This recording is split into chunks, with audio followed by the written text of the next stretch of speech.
আসসালামু আলাইকুম রাহমাতুল্লাহ। সুপ্রিয় আলোর পথের দর্শক মণ্ডলী, আশা করি মহান আল্লাহ রব্বুল আলামিনের অশেষ মেহেরবানি ও দয়ায় আপনারা সবাই ভালো আছেন। প্রিয় দর্শক, লাইলাতুল কদর এবং রমজানের শেষ দশকে সর্বশ্রেষ্ঠ সালাত হতে পারে নফল সালাতগুলোর মধ্যে তওবার সালাত। আমরা অনেকেই জানি না যে এই সালাতটি জীবনে অন্তত একবার পড়ার মাধ্যমে আমার সারা জীবনের সকল গুনাহগাতা আমি মাফ করিয়ে নিতে পারি।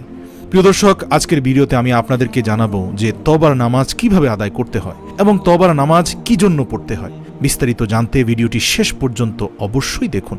সর্বপ্রথম তওবার নামাজ সম্পর্কে সংক্ষিপ্তভাবে জেনে নেই।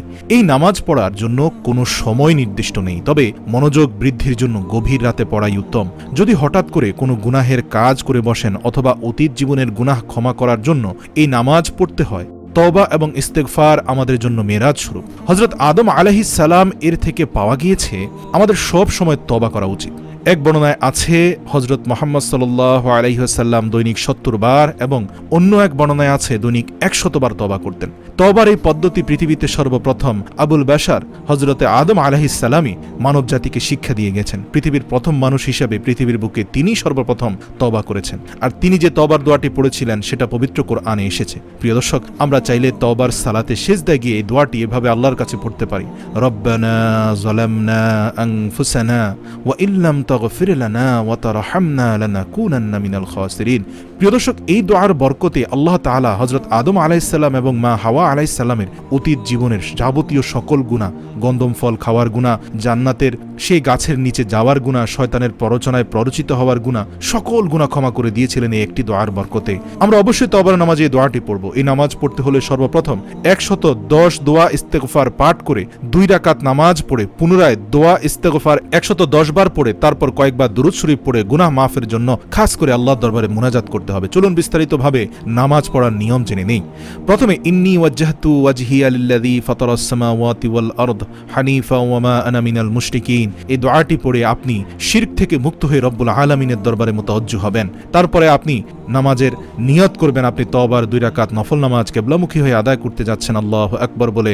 সুপ্রিয় দর্শক মণ্ডলী, এখানে একটু লক্ষ্য করবেন, আরবিতে যদি নিয়ত করতে অসুবিধা হয় তাহলে বাংলায় নিয়ত করতে পারেন। যেমন আমি কিবলামুখী হয়ে আল্লাহ তাআলার জন্য ২ রাকাত তওবার সুন্নত নামাজ আদায় করছি, আল্লাহু আকবার। অনেকে আরবিতে নাওয়াইতু আন উসাল্লি লিল্লাহি তাআলা এভাবে পুরো আরবিটা বলার চেষ্টা করেন এবং পড়তে গিয়ে ভুল করেন। সুতরাং এটি পড়তে হবে, বাধ্যতামূলক নয়। নিয়ত উচ্চস্বরে পড়ারও প্রয়োজন নেই, নিয়ত মনে মনে করলেই হবে। নিয়তটা হচ্ছে একেবারে আত্মিক বিষয়। আপনি মনে মনে ডিটারমাইন্ড যে আসলে আপনি এখন কি করতে যাচ্ছেন, ব্যাস আপনার নিয়ত হয়ে যাবে। আল্লাহ রাব্বুল আলামিন নিঃসন্দেহে আমাদের অন্তরের খবর জানেন। আপনি সারা জীবনের গুনাহ মাফ করার জন্য ২ রাকাত তওবার নামাজ পড়তে যাচ্ছেন। আপনার দিলের মধ্যে এই অনুভূতি জাগ্রত হলে নিয়তটা হয়ে যাবে। এই অন্তরে মনোবাসনা নিয়ে ব্যাস শুধু আল্লাহু আকবার বললেও বাড়তি করে আর কিছুই পড়ার দরকার নেই। তারপর নামাজের শুরুতে সানা পড়ে নিন, যেমন সুবহানাকা আল্লাহুম্মা বিহামদিকা ওয়া তাবারাকা ইসমুকা ওয়া তাআলা জাদ্দুকা ওয়া লা ইলাহা গায়রুক। তারপর বিসমিল্লাহ পড়ে সূরা ফাতিহা পড়বেন, তারপর যে কোনো একটা সূরা পড়বেন, তারপর রুকু সিজদা করবেন। প্রিয় দর্শক, কিরাত তেলাওয়াতের ক্ষেত্রে বিশেষ করে আমপাড়ার কিরাতগুলো তেলাওয়াত করতে পারেন, কারণ সেখানে কিয়ামত এবং হাসর সম্পর্কে অনেক বেশি আলোচনা হয়েছে। এখানে যে কোনো একটি সূরা পড়তে পারেন এবং অর্থসহ বুঝে বুঝে পড়বেন, চোখের পানি ছেড়ে দিবেন। দ্বিতীয় রাকাতে আবারও সূরা ফাতিহা এবং যে কোনো একটি সূরা পাঠ করে রুকু সিজদা করবেন, তারপর বসে আত্তাহিয়াতু পাঠ করবেন, তারপর সালাম ফিরিয়ে ১১০ বার ইস্তেগফার পড়বেন। সর্বশ্রেষ্ঠ ইস্তেগফার হচ্ছে আস্তাগফিরুল্লাহাল্লাযী লা ইলাহা ইল্লা হুয়াল হাইয়ুল কাইয়্যুম ওয়া আতুবু ইলাইহি লা হাওলা ওয়া লা কুওয়াতা ইল্লা বিল্লাহিল আলিয়্যিল আযীম। তারপর কয়েকবার দুরূদ শরীফ পড়ে আল্লাহ তাআলার নিকট ২ হাত তুলে ক্ষমা প্রার্থনা করুন।